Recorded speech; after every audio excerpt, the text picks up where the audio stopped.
Hello, I'm Free Tillman, the only guy on the internet that doesn't know everything, and welcome to the Anniversary Show, where we celebrate an album that was released 10, 20, or 30 years ago, and today we're talking about Good Kid, M.A.A.d City by Kendrick Lamar.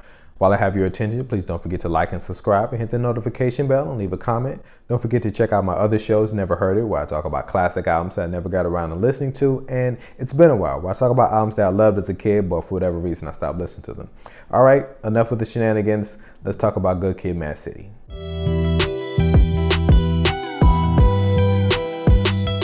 Good Kid, M.A.A.d City was released on October 22nd, 2012, so if you're watching this in 2022, it is 10 years old. This is Kendrick's sophomore album after 2011 Section 80. This is also his major label debut, released through TDE, Aftermath, and Interscope. The album debuted at number 2 on the US Billboard 200, right under Taylor Swift's. It sold 240,000 copies in its first week, earning it the highest first week hip-hop album sales of 2012 for a male artist. Nicki Minaj got the top spot by selling 250,000. So you may be wondering why both Taylor Swift and Nicki Minaj beat out Kendrick Lamar. Well, fellas, the answer is simple. They both named their albums after colors. So far, the album is triple platinum, and in 2020, it ranked 115th on Rolling Stone's list of 500 greatest albums of all time. Everyone on the planet except Shine praised this album, with some going so far as calling it an instant classic. But before we talk about the album, let's see what else happened in October. Stevie Wonder's Talking Book was released on October 27, 1972. Grandmaster Flash and the Furious 5, The Message was released on October 3, 1982. Sade, Love Deluxe was released on October 26, 1992. Lil Jon and the East Side Boys, Kings of Crunk was released on October 8, 2002. And Macklemore and Ryan Lewis, The Heist was released on October 9, 2012. Shireen, aka Master Splinter's Daughter, may be one of the best intro songs of all time. Like any great action movie, it has the perfect cold open with the guys asking God for forgiveness. The song itself describes the inciting event that would spark the conflict that fuels the rest of the album. The ending skit with his parents interjects some humor, but also gives some exposition as to what type of kid he is, what his family is like, their socioeconomic status, and when this story takes place. Bitch Don't Kill My Vibe brings us back into the present tense. The song doesn't address the narrative at all, but it also doesn't feel out of place. The song was initially supposed to feature Lady Gaga. She did sing on the song, but for business reasons, it was never officially released, although she released it herself after the album came out. Instead, the female voice you hear is that of Anna Wise, who actually won a Grammy a few years later for her work on To Pimp a Butterfly. The ending skit leads us back to the narrative with young Kendrick freestyling in the back of his friend's car, where Don't Kill My Vibe is Kendrick lamenting all the stress that comes along with his current life. Backseat Freestyle is 16-year-old Kendrick dreaming of his current life. He's also celebrating the lust that would eventually be the cause of his downfall by the time he meets Shireen. The narrative is really set in motion by the art of peer pressure. In the first verse, he smokes weed, with his shenanigans of course. By the second verse, he's beating up some rival gang members, and by the third verse, they're breaking into someone's house. Under normal circumstances, he wouldn't do any of this, but he's with the homies.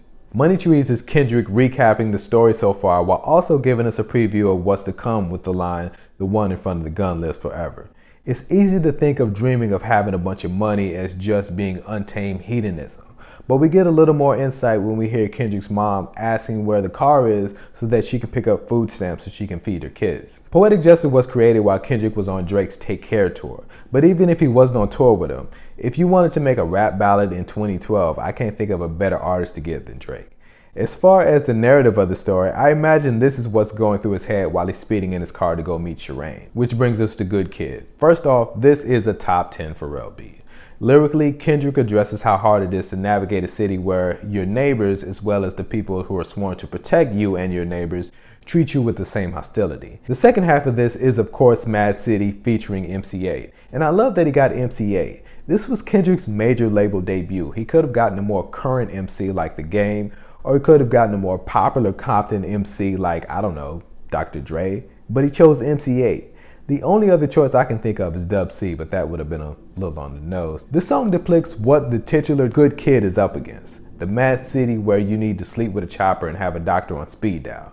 The song in itself is split into two parts, with Soundwave producing the first half and Terrace Martin producing the second. The first line of the second half, spoken by M.A.A.d, is a reference to his solo song Straight Up Menace from the Menace to Society soundtrack, the second best song on that soundtrack after Spice One's Niggas Got No Heart. It's also the opening line from the Compton's Most Wanted song Growing Up in the Hood, of which 8 was a member. Side note, Music to Drive By may be the best album title ever created, and the album cover is definitely up there too. Kendrick Lamar's first line is an interpolation of Ice Cube's opening line from the song A Bird in the Hand. It should also be noted that as soon as he says that line, the same B.B. King sample the Boogeyman and Ice Cube used for A Bird in the Hand also starts to play.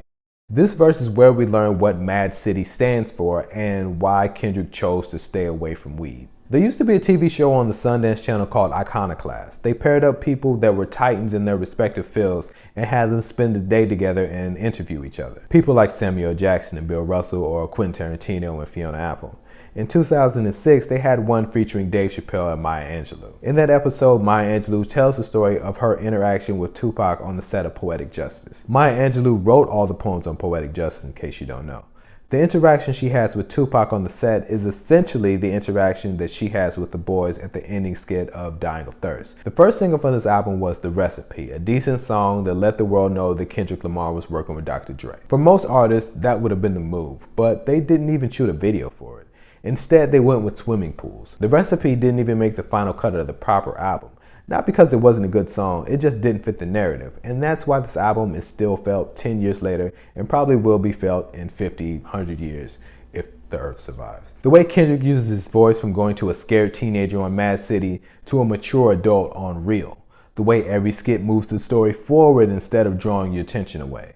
The way he chooses to use production mostly from Digiphonics instead of leaning on Dr. Dre. And let's not forget that Kendrick is literally one of the greatest rappers in the modern era. So happy anniversary to Good Kid, M.A.A.d City, and catch me next time where I will be talking about Predator by Ice Cube. This is Free Tillman, the only guy on the internet that doesn't know everything. Peace.